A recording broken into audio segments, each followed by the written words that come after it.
तो dear friends, आज मैं आपको बताऊंगा सिफिलिस डिजीज़ के बारे में। एक सिफिलिस जो डिजीज़ होती है वो कैसे फैलती है और कितने टाइप की होती है और कैसे हम इससे बच सकते हैं और किन लोगों को अक्सर सिफिलिस होती है, इन सब के बारे में आपको बताऊंगा। अगर आप मेरे चैनल पर फर्स्ट टाइम आए हैं तो प्लीज़ सब्सक्राइब कर लीजिएगा और लाल रंग का बटन है उसको दबा के और बेल आइकन जरूर प्रेस कीजिएगा। बेल आइकन दबाओगे तो आप जितनी हमारी वीडियो अपलोड होती है चैनल पे वो आपके यूट्यूब चैनल पर ऑटोमेटिक पहुंच जाती हैं और आपको आसानी से मिल जाती है।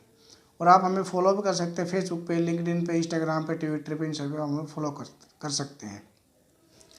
तो दोस्तों, सिफिलिस क्या होती है? सिफिलिस एक सेक्सुअल ट्रांसमिटेड डिजीज़ होती है। इसको शॉर्ट फॉर्म में STD भी कहा जाता है। सेक्सुअल ट्रांसमिटेड डिजीज़ के अंदर ये आती है।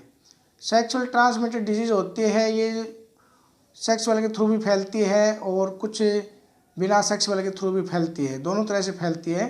तो इसको मोस्टली यही कहा जाता है कि सेक्सुअल ट्रांसमिटेड डिजीज़ होती है। और ये सेक्सुअल से कॉन्टैक्ट, जो लोग जिनको सिफिलिस हो रखी होती है उनके कॉन्टैक्ट में आने से भी बीमारी फैल जाती है। और ये जो बीमारी होती है एक बैक्टीरिया से होती है। उस बैक्टीरिया का नाम है ट्रेपेनोमा पैलिडम। ये एक बैक्टीरिया होता है, इस बैक्टीरिया से बीमारी होती है। अब बात करते हैं इसके फैलने के कौन से कारण होते हैं। सबसे पहले तो मेन रीज़न होता है सेक्सुअल एक्टिविटी, यानी कि जिन लोगों को ये बीमारी हो रहती है उनके साथ रिलेशनशिप बनाने से ये बीमारी उस व्यक्ति को हो जाती है। दूसरा क्या होता है, किसी भी व्यक्ति के अंदर इसके सिम्टम्स आए होते हैं, बॉडी के ऊपर, स्किन के ऊपर आए होते हैं, वो अगर दूसरे व्यक्ति को टच में आता है, उससे कॉन्टैक्ट में आने से उसको भी बीमारी हो जाती है। तीसरा क्या होता है, बॉडी के ऊपर आप कोई भी नाम वगैरह लिखवाते हैं, उसी नीडल का यूज किया जा रहा है जिससे सिफिलिस से रिलेटेड कोई व्यक्ति पहले से होगा तो उसको भी बीमारी हो जाती है। गर्भावस्था के टाइम पर भी टेस्ट किया जाता है, प्रेग्नेंट लेडीज होती है उनके अंदर भी हो जाती है, तो उससे बच्चे को फैल जाती है। और इंजेक्शन के द्वारा, या कोई इंजेक्शन लगता है, किसी को नीडल लग जाती है, किसी को ब्लड ट्रांसफ्यूजन होता है, उसके द्वारा भी ये बीमारी अक्सर फैलती रहती है। इसकी 4 स्टेज होती हैं: प्राइमरी, सेकेंडरी, लेटेंट और टेरिटरी। ठीक है, ये 4 स्टेज होती हैं। इस स्टेज के अलावा भी और स्टेज होती हैं, उनके बारे में मैं आगे बताऊंगा। और प्रेग्नेंट लेडी से बच्चे के अंदर भी सिफिलिस फैल जाता है, इसके बारे में मैं आपको आगे बताऊंगा। प्राइमरी जो स्टेज होती है, इसके अंदर कोई सिम्टम्स इसके आते नहीं है ज़्यादा। इसके सिम्टम्स आने के यही होते हैं कि 10 से लेकर 90 दिनों के बीच में इसके सिम्टम्स आते हैं प्राइमरी स्टेज में, इन्फेक्शन होने के बाद। ठीक है, इसके अंदर सिम्टम्स अगर आ जाते हैं तो ठीक है, नहीं भी आते हैं किसी किसी को, बट किसी की बॉडी पे अगर आ भी जाते हैं तो रैशेस होते हैं, सोर टाइप के होते हैं, रेड रेड दाने से निकल आते हैं बॉडी के ऊपर और प्राइवेट पार्ट्स के अंदर। और जो मेल्स होते हैं उनके अंदर, उनके प्राइवेट पार्ट, लिंग है, उसके ऊपर भी एक दाने से आ जाते हैं। उसके अंदर पस टाइप का, किसी के अंदर पस होता है, किसी के अंदर पस टाइप का नहीं भी होता है। और उनको फोड़ते हैं तो उनके अंदर दर्द भी नहीं होता है। और जो फीमेल्स होते हैं उनके भी वजाइना के वाल्वा पार्ट होता है, उसके अंदर होता है कोलाइटिस होती है, उसके अंदर भी ये इन्फेक्शन हो जाता है। और बाकी बॉडी के एनस है, रेक्टम है और निपल्स होती हैं, चेस्ट होती है, सब के ऊपर भी उसके रैशेस, रेड रेड लाल रंग के रैशेस से आने लगते हैं। और किसी किसी को नहीं भी आते हैं। 30 से 90 दिन के अंदर सिम्टम्स मोस्टली नहीं आते हैं और इस बीमारी का पता नहीं चल पाता है। तो ये इसकी प्राइमरी स्टेज होती है। सेकेंडरी स्टेज के अंदर ये सभी सिम्टम्स जो मैंने आपको बताए हैं, ये सभी सिम्टम्स आने स्टार्ट हो जाते हैं। ठीक है, बट अगर ये सिम्टम्स नहीं भी आते हैं किसी को तो भी ये बीमारी, किसी किसी को क्या होता है कि जैसे रेडनेस होने लगती है बॉडी के ऊपर, तो वो इन चीज़ों को ज़्यादा शोर टाइप के आने लगते हैं, उन चीज़ों को इग्नोर कर देते हैं कि भाई ऐसे हो रहे होंगे, कि उस टाइम पे कोई टेस्ट वगैरह नहीं करवाते हैं वो, तो उन चीज़ों को शोर कर देते हैं। अगर किसी के पेनिस पे कोई फोड़ा टाइप का हो जाता है और वो ठीक नहीं हो रहा है, या आपके हाथ पे, अंगूठे पे, पैर के तलवों पे, ठीक है, उंगलियों के ऊपर, चेस्ट पे और किसी भी पार्ट, प्राइवेट पार्ट में अगर आपके भी कोई भी इस टाइप का फोड़ा हो रखा है, कोई ठीक नहीं हो पा रहा काफ़ी टाइम से। और ये अक्सर क्या होता है, जो इसका फोड़ा होता है एक अजीब टाइप का सा होता है, इसकी जो किनारी होती है इस फोड़े की, वो वहाँ से सूखा सूखा रहता है और बीच में गड्ढा सा होता है इसकी जो सिफिलिस का फोड़ा होता है।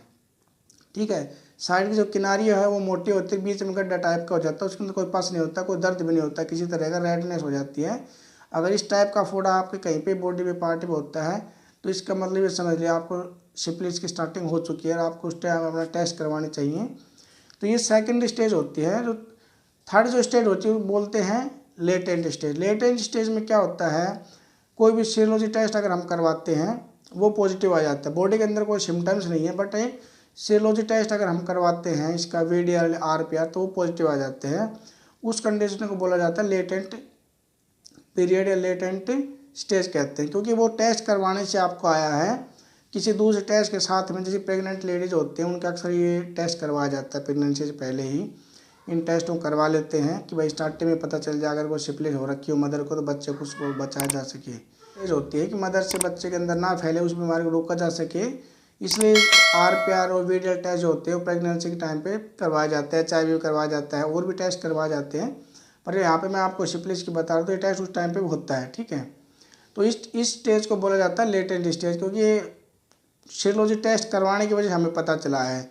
और ये सीरोलॉजी टेस्ट होते हैं, इसके बाद में क्या होता है जो 25% मरीज होते हैं उनके अंदर ये टेस्ट ऑटोमेटिक नेगेटिव, कुछ टाइम के बाद नेगेटिव हो जाते हैं दवाई लेने से। वैसे 25% लोगों में ठीक हो जाते हैं और 25% लोगों के अंदर ठीक नहीं होते हैं, वो ज़िंदगी भर शांत रहता है। ये बैक्टीरिया जो होता है उनको कोई प्रॉब्लम्स नहीं क्रिएट करता है।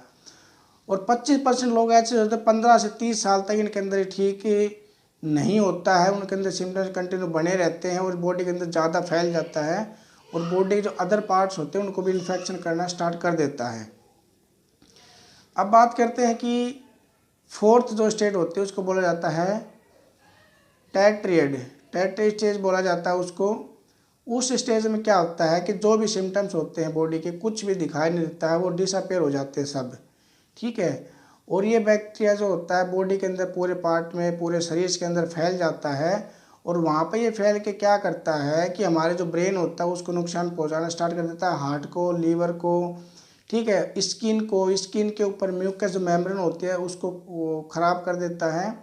और इसके बाद क्या होता है कि उसको बोला जाता है न्यूरोसिफिलिस, वो डिजीज़ हो जाती है। न्यूरोसिफिलिस के अंदर क्या होता है जो हमारे नर्व्स होते हैं वो काम करना बंद कर देते हैं और वो न्यूरोसिफिलिस हो जाती है नर्व सेल्स में भी। और जो दिमाग में अगर ये चली जाती है तो दिमाग में प्रॉब्लम कर देती है और हार्ट में जाने के बाद भी उसमें हार्ट में प्रॉब्लम आने लगती है। इस तरह से पूरे शरीर में ये सिफिलिस फैल जाती है और उसके बाद ये आउट ऑफ कंट्रोल हो जाती है। उस टाइम इसका इलाज करना बहुत ही मुश्किल हो जाता है फोर्थ स्टेज में। अब बात करते हैं कि इससे हमें कौन से टेस्ट करवाने चाहिए। इसका सीरोलॉजी टेस्ट होते हैं, इसके लिए RPR और VDL ये टेस्ट होते हैं। अगर ये प्राइमरी टेस्ट होते हैं, स्क्रीनिंग टेस्ट बोला जाता है इनको में, तो ये अगर आपके पॉजिटिव आते हैं तो इसके बाद आपको आगे टाइटर्स का पता लगाना होता है भाई कितने टाइटर में पॉजिटिव आ रहा है, ठीक है। उसके बाद भी और भी टेस्ट होते हैं, अगर वो टेस्ट भी इसके पॉजिटिव आ जाते हैं तो सिफिलिस कन्फर्म हो जाते हैं। उसके बाद सिफिलिस का इलाज करना स्टार्ट कर दिया जाता है।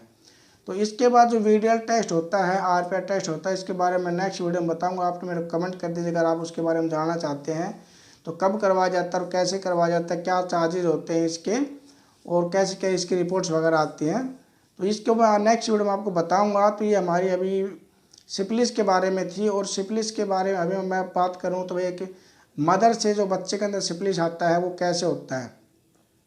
अगर कोई प्रेग्नेंट लेडीज है और उसको पहले से ही सिफिलिस हो रखा है तो उससे उसके बच्चे के अंदर सिफिलिस आने के चांसेस होते हैं बहुत ज़्यादा, और वो बीमारी बच्चे के अंदर हो जाती है सिफिलिस की।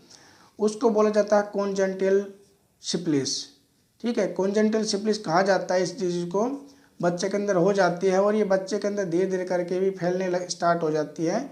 और उससे बच्चे के अंदर क्या होता है, बच्चे के अंदर स्टार्टिंग में जो सिम्टम्स आते हैं उसके अंदर फीवर रहना, बॉडी पे रैशेस और जॉन्डिस, ये सभी सिम्टम्स होने लगते हैं। तो बच्चे के अंदर भी ये जल्दी ठीक नहीं होते, तो ये चांस होती है। तभी क्या होता है प्रेगनेंसी टाइम पे सिफिलिस टेस्ट का सबसे पहले टेस्ट करवाया जाता है। अब बात करें भी इसका इलाज कैसे किया जाता है। इसका इलाज में यही होता है कि एक तो सबसे पहले आपको जो रिलेशनशिप बनाते हो उसमें सावधानी रखनी है, ठीक है। दूसरा क्या होता है जो इसका इलाज किया जाता है टेस्ट में, तो उसका सबसे इसमें पेनिसिलिन के इंजेक्शंस लगाए जाते हैं पेशेंट्स को। वो डिपेंड करता है कि आपको कितने टाइटर में पॉजिटिव है, उसी हिसाब से पेनिसिलिन के इंजेक्शन लगाए जाते हैं और एंटीबायोटिक्स दी जाती है उनके साथ में। और भी एजिथ्रोमाइसिन की टैबलेट्स भी दी जाती है, किसी पेनिसिलिन की एलर्जी होती है किसी को, एजिथ्रोमाइसिन की टैबलेट दी जाती हैं। ये सब इसका ट्रीटमेंट चलता है। और इसके ट्रीटमेंट के बाद जो टेस्ट होता है VDL टेस्ट, इसमें क्या होता है अगर आपका जैसे ट्रीटमेंट चल रहा है उसके बाद आपकी बॉडी में सिम्टम्स नहीं आ रहे हैं, सिम्टम्स ठीक हो चुके हैं, जितने भी लक्षण दिखाई दे रहे थे शरीर पे, तो उसके बाद में इसको रिकवरी को जांच करने के लिए जो वीडियल टेस्ट होता है वो आपको हर महीने करवाना होता है, महीने में एक बार, यानी कि 3 महीने तक आपको मंथली करवाना होता है वीडियल टेस्ट को। उसके बाद में आपको 6 महीने में एक बार करवाना होगा, यानी कि साल में 2 बार आपको फिर करवाना है। साल में 2 बार के बाद में आपको 3 साल में एक बार टेस्ट करवाना होता है, ताकि ये बीमारी आप कम परमानेंटली ख़त्म हुई है कि नहीं हुई है सब पता लगाने के लिए।